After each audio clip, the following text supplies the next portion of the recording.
செய்திச் சுருக்கம். ஏழை தாய் மகனின் வலி இளவரசருக்கு புரியாது, ராகுலை விளாசிய பிரதமர் மோடி. பீகாரில் லோக்சபா எதிர்க்கட்சித் தலைவர் ராகுல் நடத்திய யாத்திரையின் போது பிரதமர் மோடி மற்றும் அவரது தாயாருக்கு எதிராக காங்கிரஸ் கட்சியினர் சிலர் மோசமான வார்த்தைகளை பயன்படுத்தி விமர்சித்தனர். பாரதிய ஜனதா தலைவர்கள் அதற்கு கடும் கண்டனம் தெரிவித்திருந்தனர்.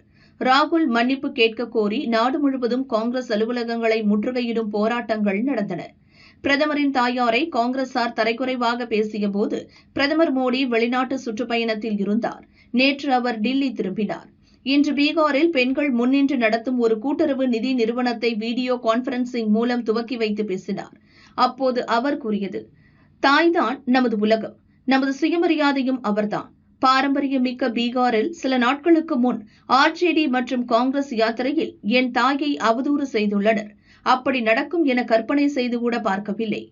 அந்த அவதூறு என் தாய்க்கு மட்டுமானது இல்லை, இந்த நாட்டில் உள்ள அனைத்து தாய்மார்கள் மற்றும் சகோதரிகளுக்கான அவமானம். என் தாய் மீதான அவதூறை கேட்டு பீகாரில் உள்ள ஒவ்வொரு தாய்மாரும் எவ்வளவு மோசமாக உணர்ந்திருப்பீர்கள் என்பது எனக்கு தெரியும். என் இதயத்தில் எவ்வளவு வலி உள்ளதோ பீகார் மக்களும் அதே வலியை உணர்ந்தார்கள் என்பதும் எனக்கு தெரியும். உங்களைப் போன்ற கோடிக்கணக்கான தாய்மார்களுக்கு சேவை செய்ய என் தாய் அவரிடமிருந்து என்னை பிரித்தார்.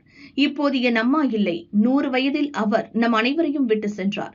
என் தாய்க்கு அரசியல் தொடர்பு எதுவும் இல்லை. அவரை போய் அவதூறு செய்திருக்கின்றனர். தாய்மார்களே, சகோதரிகளே, நீங்கள் உணர்ந்த வழிகளை என்னால் புரிந்து கொள்ள முடிகிறது. சில தாய்மார்களின் கண்களில் கண்ணீரை பார்க்கிறேன். இது சோகமானது, வேதனையானது. என் அம்மா எங்களை வறுமையில் வளர்த்தார். அவருக்கென ஒரு சேலை கூட வாங்கிக் கொண்டதில்லை. ஒவ்வொரு பைசாவையும் அவர் குடும்பத்துக்காக சேமிப்பார். என் அம்மாவைப் போலவே இந்த நாட்டில் கோடிக்கணக்கான தாய்மார்கள் தவவாழ்வு வாழ்கின்றனர். ராயல் குடும்பத்தில் பிறந்து தங்கம் மற்றும் சில்வர் கரண்டிகளால் சாப்பிட்ட இளவரசருக்கு ஒரு ஏழை தாயின் மகனுடைய வலி புரியாது என மோடி கூறினார். சீனாவில் மாஸ்க் காட்டிய மோடி ட்ரெண்டிங்கில் நம்பர் 1. ஷாங்காய் மாநாட்டின் வைரல் தருணங்கள். பிரதமர் மோடியின் சீன பயணம் அந்த நாட்டின் ஊடகங்கள் மற்றும் மேற்கத்திய ஊடகங்களிலும் தனி கவனம் பெற்று வருகிறது. சீனாவின் தியான்ஜின் நகரில் நடந்த ஷாங்காய் ஒத்துழைப்பு மாநாட்டின் துவக்கத்தில் பல நாடுகளின் தலைவர்கள் மாநாட்டு அரங்கத்துக்கு வந்தனர். மாநாட்டுக்கு வந்தது முதல் மாநாட்டு அரங்கை விட்டு சென்றது வரை பிரதமர் மோடிக்கு சீன நாட்டு ஊடகங்கள் முக்கியத்துவம் கொடுத்து செய்திகளை பதிவு செய்தனர். இந்தியா உட்பட பல நாடுகளின் பொருளாதாரங்களில் தாக்கத்தை ஏற்படுத்திய அமெரிக்காவின் வரி விதிப்புகளுக்கு பிறகு நடந்த இந்த மாநாட்டில் சீன, ரஷ்ய, இந்திய தலைவர்களின் சந்திப்பு அமெரிக்க ஊடகங்களிலும் முக்கிய இடம் பிடித்தது. ஷாங்காய் மாநாட்டில் பேசிய சீன அதிபர் ஜி ஜின்பிங், இந்தியாவும் சீனாவும் பங்காளிகள் இல்லை, கூட்டாளிகள் என பேசினார். சீன அரசு நடத்தும் குளோபல் டைம்ஸ் ஊடகம் அதற்கு முக்கியத்துவம் கொடுத்து செய்தி வெளியிட்டது. மற்றொரு சீன ஊடகமான சின்ஹுவா பிரதமர் மோடியின் வருகையை வரவேற்று செய்தியை பதிவு செய்தது. சீனாவில் ஃபேஸ்புக், வாட்ஸ்அப் முதலிய சமூக வலைதளங்களுக்கு தடை உள்ளது. வெய்போ என்ற சோஷியல் மீடியா மட்டுமே சீன மக்களால் பயன்படுத்தப்படுகிறது. பிரதமர் சீனா சென்றது முதல் அவர் ஷாங்காய் மாநாட்டில் பங்கேற்றது வரையிலான வீடியோக்கள், புகைப்படங்கள் இந்த வெய்போ வலைதளங்களில் வேகமாக பரவியது. இதனால் மாநாடு முடியும் வரை பிரதமர் மோடி வெய்போ ட்ரெண்டிங்கில் முதலிடத்திலேயே இருந்தார். குறிப்பாக பிரதமர் மோடி, சீன அதிபர் ஜி ஜின்பிங், ரஷ்ய அதிபர் புட்டின் மூவரும் மாநாட்டு அரங்கில் ஒன்றாக சிரித்து பேசும் வீடியோ கோடிக்கணக்கானவர்களால் பார்க்கப்பட்டது. புட்டினுடன் மோடி ஒரே காரில் பயணம் செய்த வீடியோக்கள் முக்கிய கவனம் பெற்றன. பிரதமர் மோடியின் நடை, உடை, பாவனை மட்டுமின்றி அவருடைய ஷாங்காய் மாநாட்டு கருத்துக்களும் சீனர்களிடம் அதிகம் பேசப்பட்டு வருகிறது. அமெரிக்க ஊடகங்களும் பிரதமர் மோடியின் ஷாங்காய் மாநாட்டு பயணம் குறித்து அதிபர் டிரம்புக்கு அறிவுரை சொல்லும் நோக்கில் செய்திகள் வெளியிட்டிருக்கின்றன. சொன்ன சொல்லை காப்பாற்றியுள்ளோம், முதல்வர் ஸ்டாலின் பெருமிதம்.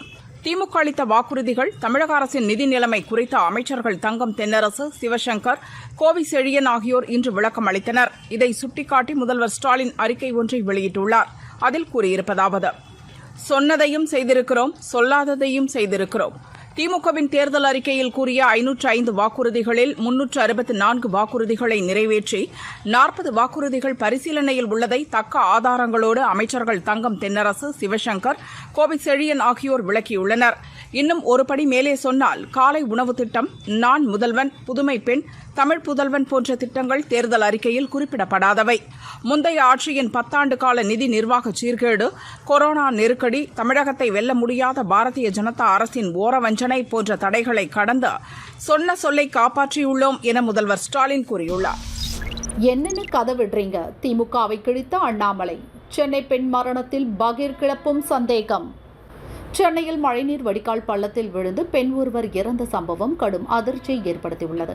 இந்த மரணத்தில் பல சந்தேகங்கள் இருப்பதாக சொல்லப்படும் நிலையில் மாநகராட்சி நிர்வாகத்தையும் திமுக அரசையும் பாஜக முன்னாள் மாநில தலைவர் அண்ணாமலை கடுமையாக விளாசினார்.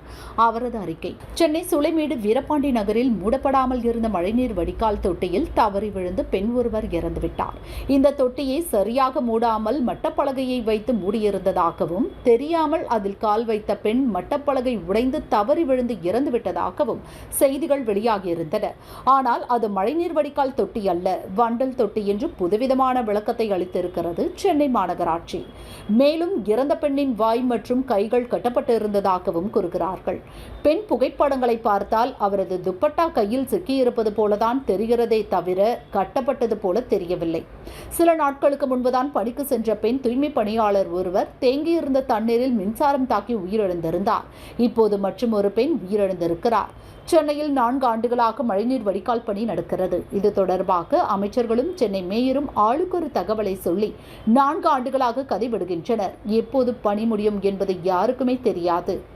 ஒவ்வொரு உயிர்பலி ஏற்படும் போதும் ஏதேதோ கதை சொல்லி மடைமாற்றுவதில்தான் திமுக குறியாக இருக்கிறதே தவிர தவறை ஒப்புக்கொண்டு தீர்வு ஏற்படுத்துவதில் அக்கறை இல்லை. கடும் கோடைக்காலத்திற்கு பின்னர் பெய்யும் மழை நீரை பூமி உறிஞ்சிவிடும். ஆனால் நாங்கள் செய்த மழைநீர் வடிகால் பணிகளால் தான் தண்ணீர் தேங்கவில்லை என்று ஸ்டிக்கர் ஒட்ட ஓடிவரும் திமுக அரசு அரைகுறை பணிகளால் ஏற்படும் அசம்பாவிதங்களுக்கு ஏன் பொறுப்பேற்பது இல்லை? இந்த லட்சணத்தில் சென்னை மழை குறித்து ஜெர்மனியிலிருந்து ஸ்டாலின் விசாரித்தார் என்று வெற்று விளம்பரம் வேறு. உயிரிழந்த பெண் குறித்த விவரங்களை கண்டறிந்து உடனடியாக உரிய நடவடிக்கை எடுக்க வேண்டும். மழைநீர் வடிகால் பணிகள் நடைபெறும் இடங்களில் எல்லாம் மக்களுக்கு உரிய பாதுகாப்பை உறுதி செய்ய வேண்டும் என்று அண்ணாமலை வலியுறுத்தியுள்ளார். தேர்தலுக்கா பொறுப்பு டிஜிபி? தமிழக அரசுக்கு அடுத்த தலைவலி. ஹைகோர்ட் சுப்ரீம் கோர்ட்டில் வழக்கு. தமிழக போலீஸ் சட்டம் ஒழுங்கு டிஜிபியாக இருந்த சங்கர் ஜிவால் ஆகஸ்ட் 31 ஓய்வு பெற்றார். இவரது ஓய்வுக்கு பின் புதிய சட்டம் ஒழுங்கு டிஜிபியை தேர்வு செய்ய மூத்த அதிகாரிகள் பட்டியல் டிஜிபி அலுவலகத்தில் தயாரிக்கப்பட்டது. அதில் தீயணைப்பு மற்றும் மீட்பு பணிகள் துறை டிஜிபி சீமா அகர்வால், ஆவின் விஜிலன்ஸ் முதன்மை அதிகாரி டிஜிபி ராஜீவ்குமார், போலீஸ் அகாடமி இயக்குநர் டிஜிபி சந்தீப் ராய் ரத்தோட் உட்பட 11 அதிகாரிகள் பெயர்கள் இடம்பெற்றிருந்தனர். இவர்களில் ஒருவர் டிஜிபியாக அறிவிக்கப்படுவார் என எதிர்பார்க்கப்பட்டது. ஆனால் தேர்வு நடைமுறைகள் நிறைவடையாததால் டிஜிபி அலுவலகத்தில் நிர்வாக பிரிவு டிஜிபியாக பணியாற்றிய வெங்கட்ராமனை பொறுப்பு டிஜிபியாக நியமித்து தமிழக அரசு உத்தரவிட்டது. இதையடுத்து 33வது டிஜிபியாக சென்னை டிஜிபி அலுவலகத்தில் வெங்கட்ராமன் பதவியேற்றார். சீனியாரிட்டி பட்டியலில் இவர் 9ஆம் இடத்தில் இருந்தவர். சீனியாரிட்டி முறைப்படி முதலில் இருந்தவருக்கு பதவி கொடுத்திருக்க வேண்டும். அப்படி நடக்கவில்லை. இதனால் டிஜிபி தேர்வு பட்டியலில் இடம்பெற்றிருந்த டிஜிபி அந்தஸ்து அதிகாரிகள் 8 பேர் மற்றும் சென்னை போலீஸ் கமிஷனர் அருண் ஆகியோர் வெங்கட்ராமன் பதவியேற்பு நிகழ்வில் பங்கேற்கவில்லை. சீனியர் IPS அதிகாரிகளின் இந்நடவடிக்கை போலீசில் பரபரப்பாக பேசப்பட்டது. உரிய காலத்தில் சீனியாரிட்டி பட்டியல் தயாரித்து மத்திய அரசுக்கு அனுப்பியிருந்தால் தகுதியான நபர் டிஜிபியாக நியமனம் பெற்றிருப்பார். ஆனால் சட்டசபை தேர்தல் நேரத்தில் வேண்டாத அதிகாரி டிஜிபி பதவியில் இருந்தால் தங்களுக்கு சிக்கல் என திமுக அரசு கருதுகிறது. இதனால் இப்படி வேண்டுமென்றே குளறுபடி செய்துவிட்டது என எதிர்க்கட்சியினர் விமர்சிக்கின்றனர்.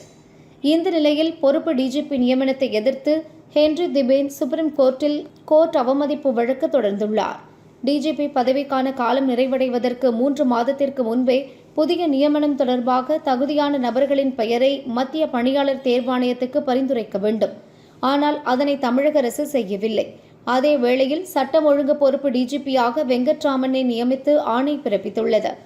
மாநில போலீஸ் பணியில் பொறுப்பு பதவி இருக்கக்கூடாது என்கிற சுப்ரீம் கோர்ட் தீர்ப்புக்கு இது எதிரானது.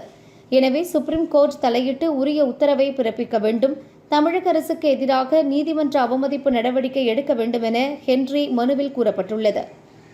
சுப்ரீம் கோர்ட்டை தொடர்ந்து தமிழக பொறுப்பு டிஜிபி நியமனத்துக்கு எதிராக சென்னை ஹைகோர்ட்டிலும் முறையீடு செய்யப்பட்டுள்ளது. வரதராஜ் என்பவர் சார்பில் வக்கீல் பிரசாந்த் நடராஜ் ஹைகோர்ட்டில் முறையிட்டார். தற்காலிக அடிப்படையில் டிஜிபியை நியமிக்கக்கூடாது என சுப்ரீம் கோர்ட் தீர்ப்பளித்துள்ளது. அதன் அடிப்படையில் பொறுப்பு டிஜிபியாக வெங்கட்ராமனை நியமித்தது சட்டவிரோதம். இது தொடர்பாக தாக்கல் செய்யப்பட உள்ள மனுவை அவசர வழக்காக விசாரணைக்கு எடுத்துக்கொள்ள வேண்டும் என கோரிக்கை விடுத்தார். இதனை ஏற்றுக்கொண்ட ஹைகோர்ட் நீதிபதி ஸ்ரீவத்சவா அமர்வு மனு தாக்கல் செய்யும் பட்சத்தில் விசாரணைக்கு எடுத்துக் கொள்ளப்படும் என தெரிவித்துள்ளது. ஏற்கனவே டிஜிபி நியமனத்துக்கு எதிராக தமிழக பாஜக முன்னாள் தலைவர் அண்ணாமலை, எதிர்க்கட்சித் தலைவர் பழனிசாமி உள்ளிட்ட அரசியல் தலைவர்கள் கருத்து தெரிவித்துள்ளனர். இப்போது சுப்ரீம் கோர்ட், ஹைகோர்ட் என இரண்டிலும் முறையீடு செய்யப்பட்டிருப்பது பரபரப்பை ஏற்படுத்தியுள்ளது. மகள் கவிதா சஸ்பெண்ட், சந்திரசேகர ராவ் அதிரடி.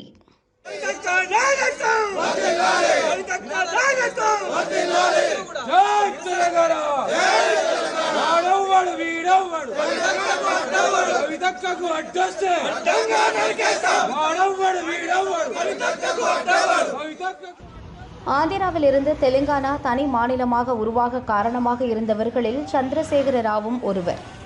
2001 தெலுங்கானா ராஷ்டிரிய சமிதி கட்சியை துவங்கிய அவர் தெலுங்கானா தனி மாநிலமாக உருவானதும் முதல்வராக பதவியேற்றார். 2014 இருந்து 2023 வரை பதவியில் நீடித்தார். தேசிய அரசியல் ஆசை ஏற்பட கட்சியின் பெயரை பாரத் ராஷ்டிரிய சமிதி என மாற்றினார். அவரது ஆட்சி பறிபோன பின் கட்சியில் உட்கட்சி பூசல் வெடித்தது. சந்திரசேகர ராவ், அவரது மகள் கவிதா இடையே மோதல் வெடித்தது. கட்சியின் நிர்வாகிகளை வெளிப்படையாக விமர்சித்து கவிதா பேச துவங்கினார். கட்சியின் தலைவர்கள் ஊழலில் ஈடுபட்டதாக குற்றம் சாட்டினார். சந்திரசேகர ராவுக்கு எதிரான நடக்கும் விசாரணைக்கு கட்சியின் மூத்த நிர்வாகியான ஹரிஷ் ராவ் தான் காரணம் என்றார். முன்னாள் ராஜ்யசபா எம்பி சந்தோஷ்குமார் தனது தந்தைக்கு எதிராக செயல்படுவதாக கவிதா கூறியிருந்தார். இந்த சூழலில் கவிதாவை கட்சியிலிருந்து சஸ்பெண்ட் செய்து சந்திரசேகர ராவ் இன்று உத்தரவிட்டுள்ளார். கவிதாவின் நடவடிக்கை கட்சிக்கு விரோதமாகவும் பாதகம் விளைவிக்கும் வகையில் இருப்பதாகவும் சந்திரசேகர ராவ் கூறியுள்ளார்.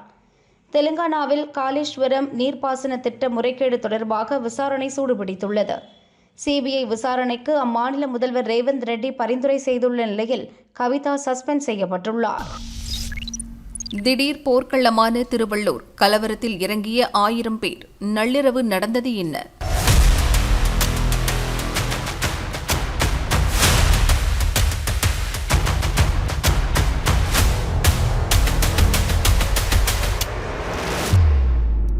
திருவள்ளூர் மாவட்டம் காட்டுப்பள்ளியில் தனியார் கப்பல் கட்டும் நிறுவனம் இயங்கி வருகிறது.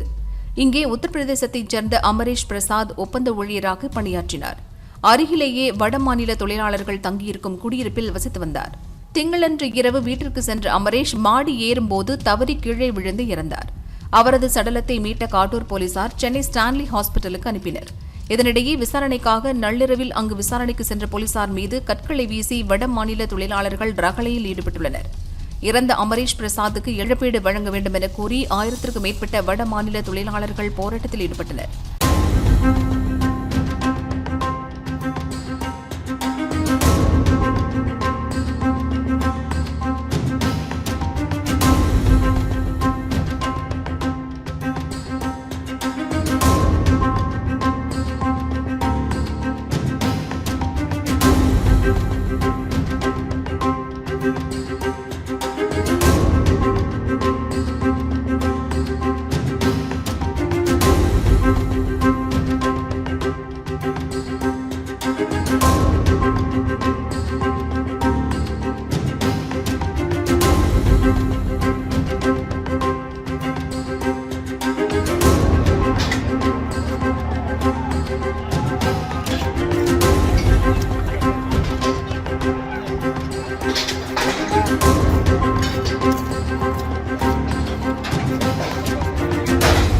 இதனால் பதட்டமான சூழல் ஏற்பட்டதால் பாதுகாப்புக்காக 100க்கும் மேற்பட்ட போலீசார் குவிக்கப்பட்டனர்.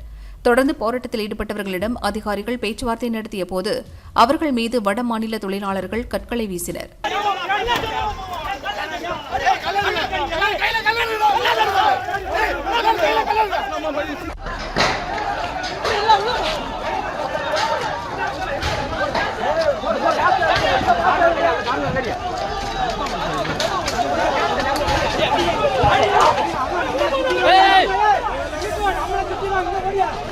பாதுகாப்பு தடுப்புகளை தாண்டி கற்கள் வீசப்பட்டதால் செங்குன்றம் துணை கமிஷனர் பாலாஜி உட்பட 10க்கும் மேற்பட்ட போலீசாருக்கு காயம் ஏற்பட்டது. 4 செய்தியாளர்களும் கல்வீச்சில் காயமடைந்தனர். இதையடுத்து கண்ணீர் புகைக்குண்டு வீசியும் தடியடி நடத்தியும் போராட்டத்தில் ஈடுபட்டவர்களை போலீசார் விரட்டி அடித்தனர். தொடர்ந்து குடியிருப்பு பகுதிக்குள் செல்ல மறுத்து கலவரத்தில் ஈடுபட்ட வடமாநில தொழிலாளர்கள் கூச்சல் எழுப்பினர். அவர்களை குடியிருப்பில் விரட்டியடித்த காவல்துறையினர் 50க்கும் மேற்பட்டோரை பிடித்து கைது செய்தனர். கல்வீச்சில் காயமடைந்தவர்களை மீட்டு சிகிச்சைக்காக அனுப்பி வைத்தனர். பாதுகாப்புக்காக காட்டுப்பள்ளியில் 100கணக்கான போலீசார் குவிக்கப்பட்டுள்ளனர்.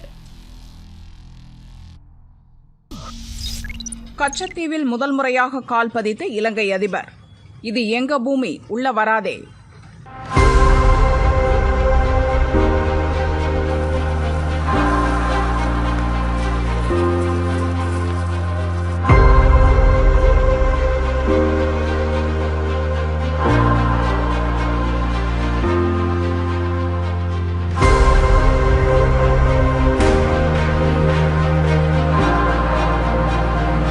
இந்தியா இலங்கை நாடுகளுக்கிடையே ராமேஸ்வரம் தீவை ஒட்டி அமைந்துள்ள சிறிய தீவு பகுதிதான் கச்சத்தீவு. நிலப்பரப்பில் சிறியதாக இருப்பினும் அதன் அமைவிடம் சர்வதேச முக்கியத்துவம் பெற்றுள்ளது. கடலுக்கு மீன்பிடிக்கச் செல்லும் இரு நாடுகளைச் சேர்ந்த மீனவர்களுக்கு இந்த தீவு மிகவும் முக்கிய பகுதியாக உள்ளது.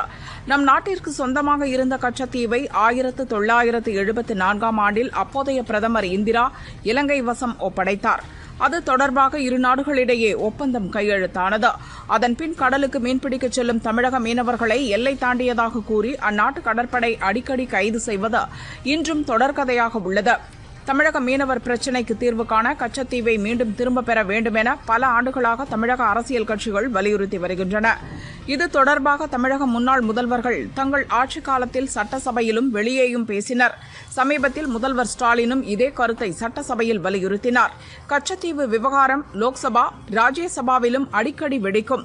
சமீபத்தில் மதுரையில் மாநாடு நடத்திய தவேக தலைவர் விஜய் கச்சத்தீவு விவகாரம் குறித்தும் பேசினார். இப்படி தமிழக அரசியல் மற்றும் தமிழகம் சார்ந்த மத்திய அரசியலில் அடிக்கடி பேசுபொருளாக உள்ள கச்சத்தீவு விவகாரம் தற்போது இலங்கை அரசியலிலும் தாக்கத்தை ஏற்படுத்தியுள்ளது. இத்தனை ஆண்டுகளாக கச்சத்தீவை பார்வையிட அந்நாட்டு அதிபர்கள் ஒருவர் கூட முன்வராத நிலையில் முதல் முறையாக அந்நாட்டு அதிபர் அனுர திசநாயக்கே கச்சத்தீவை பார்வையிட்டு புதிய வரலாறு படைத்துள்ளார். இந்திய எல்லைக்கு மிக அருகில் அமைந்துள்ள இந்த தீவுக்கு இன்று வந்த திசநாயக்கே இலங்கை கடற்படை அதிகாரிகளை சந்தித்து கள நிலவரம் குறித்து கேட்டறிந்தார். தீவை சுற்றி பார்த்த திசநாயக்கே அதை தங்கள் பூமி என அழுத்தம் திருத்தமாக சொன்னார். கச்சத்தீவு எங்கள் பூமி, இதை பாதுகாப்பது எங்கள் நாட்டு அரசின் கடமை. வருங்கால தலைமுறைக்காக எங்கள் நிலம், நீர், ஆகாய பரப்பை காக்க வேண்டிய பொறுப்பு எங்களுக்கு உள்ளது. இலங்கையில் எங்கு பிறந்திருந்தாலும், எந்த மொழி பேசினாலும், எந்த கலாச்சாரத்தை பின்பற்றினாலும் அவர்களின் நலன் காப்பது அரசின் கடமை. நாங்கள் அதை செய்வோம். எங்கள் எல்லையை எந்த வெளிநாட்டினரும் ஆக்கிரமிக்க அனுமதிக்க மாட்டோம் என திசநாயக்க கூறினார். அதிபர் திசநாயக்கவின் கச்சத்தீவு விசிட் இலங்கை அரசியலில் மட்டுமின்றி இந்திய அரசியலிலும் சூட்டை கிளப்பியுள்ளது.